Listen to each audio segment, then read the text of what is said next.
ban jàngat ngay am ci procédure assemblée générale élective bi ak ban jàngat ngay am tamit ci élection ci falum ki nga xamante ne moom mooy Abdoulaye Fall mën nañu wax surprise la wala lu logique la.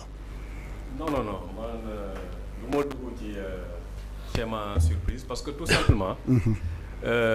ñun on est dans la presse et on suit.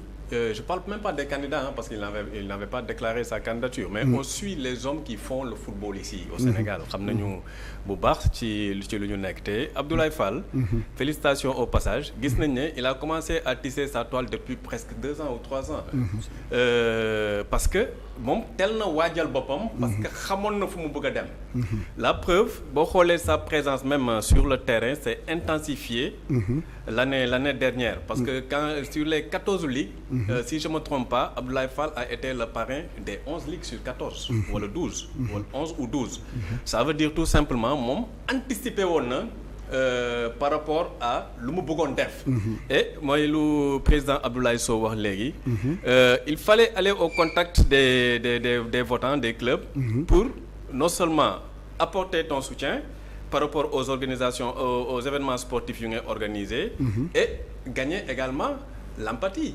des gens et il a réussi à le faire boo xoolee tax sax tey le score fleuve bu mu am moo lay wan ne kon liggéey na élection yi depuis très longtemps donc ce n'est pas une surprise parce que il était non seulement sur le terrain l'autre chose mooy également il était lu gars yi di fàtte il était dans le comité exécutif de la fédération il était même dans la commission audit de la fédération sénégalaise de football donc yàgg na ci administration fédérale yi yàgg na côtoyer les hommes qui gravitent autour du football et amoon na ambition bi liggéey na ko très tôt pour mun a rallier toutes les voix autour de sa personne c'est ce qu'il a réussi donc ce n'est pas une surprise c'est quelque chose qu'il a travaillé en silence sans tambour ni trompette jusqu'à arriver aujourd'hui sur le fauteuil présidentiel de la fédération man lu may déplorer rek mooy il faut qu'on revoie nos textes président Jamil wax na ko léegi il est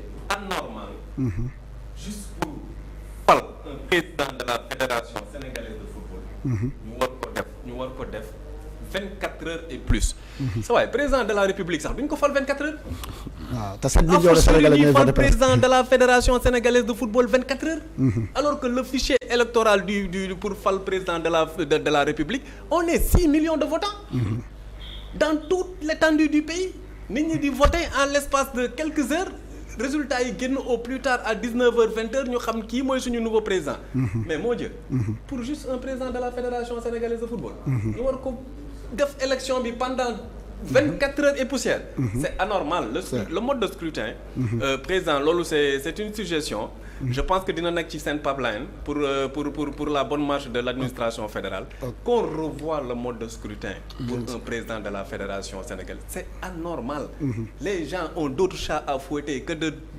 d'élire un seul président de la fédération sénégalaise de football pendant 24 heures c'est hallucinant quand même c'est hallucinant Cheikh Ahmed Tidiane Gomis waaw xam nga man ci damay yokk rek ci li Pape Lamine wax ak ci président Abdoulaye Sow par rapport bu ñuy wax surprise c'est vrai parce que démb tey jii ñu bare sax ku ma dajal sax dafa may laaj mais Abdoulaye Fall c'est vrai gars yi dañu defe ne nit la koo xam ne dafa jógee feneen dégg nga nekkuloon ci football bi dégg nga mais moom mu ngi woon ci football bi yàgg na dégg nga damay rappeler xam nga man ñii équipe yi fi nekkoon ñoom Ablaye Sow ñoom man musuma ànd ak ñoom parce que man dama jàpp ne ñoom li am problème mu footballu Sénégal am yépp ñoom la woon équipe Augustin boobu la man loolu laa jàppoon loolu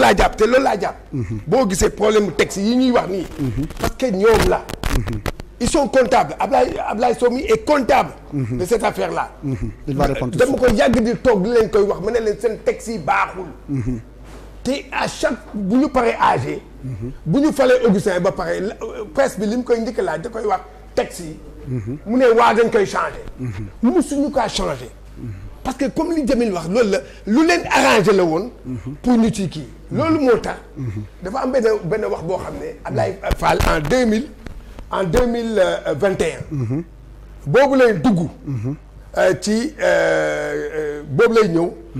pour dugg ci comité exécutif. ma ne ko yow daal yaa ngi dem ci kii a ci demal yéen ñëpp la yéen ñëpp. moom mu ngi may dégg. xam na li ma ko waxoon. mu ne ma non damay dugg pour. man xam système bi. damay dugg pour préparer. boobu loolu moo tax ma ne la c'est pas une surprise ci côté am. dégg nga. kon nag tey jii élection bii ni mu demee nii neexul ba neexul fii ñëpp wax nañ ko ñëpp ànd nañ ci. mooy que élection bi. bu ci amee coow rek. texte la lu ci munti am yëpp. coow boo ci munti dégg. ay nii jàppal bàyyi ay defal nii parce que texte yi moo baaxul. ay nit ñoo ko yor woon. di def lu leen neex. parce que moo leen arrangé. di def noonu farooy kii la tey jii. dégg nga pour dugg ci. da ngay dem pour xam. ñoom ñuy jouer système bi pour mën a yàq système man loolu laa jàpp. loolu laa jàpp ci koy kon nag tey jii. tey li ñu wax mooy waxaat ko mooy que tey jii bu fekkee dañoo bëgg footballu Sénégal avancé. loolu ci attente dañ ci gis nga loolu. loolu la ñuy jiital. mooy texte yii di defar suñu football. parce que da nga ciy gis ay xoolal ma jox la benn exemple. rapidement c'est exemple. man exemple parrainage bi man moo ma jaaxal. je donne un exemple le cas de Goloko. Goloko qui se retrouve avec 0 voix.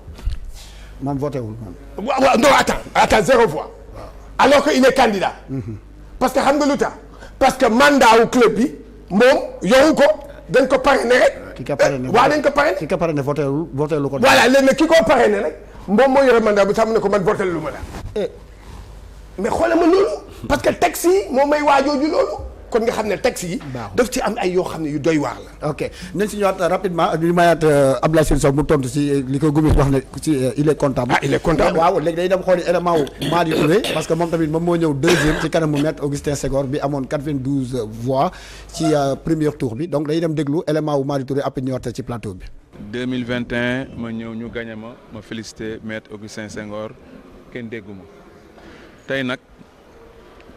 dama gis pratique boo xam ne corruption ñu teg ci suñu bët moo tax yeggalewuma élection yi loolu rek la ci camp wu Ablaye Fall corruption boo xam ne maa ci teg sama bët sama équipe technique suñu bopp moo tax yeggalewuñu élection maa ngi leen di remercier te di leen wax ni nag aussi état bi na jël responsabilité parce que li xew tey tache d'huile pour notre pays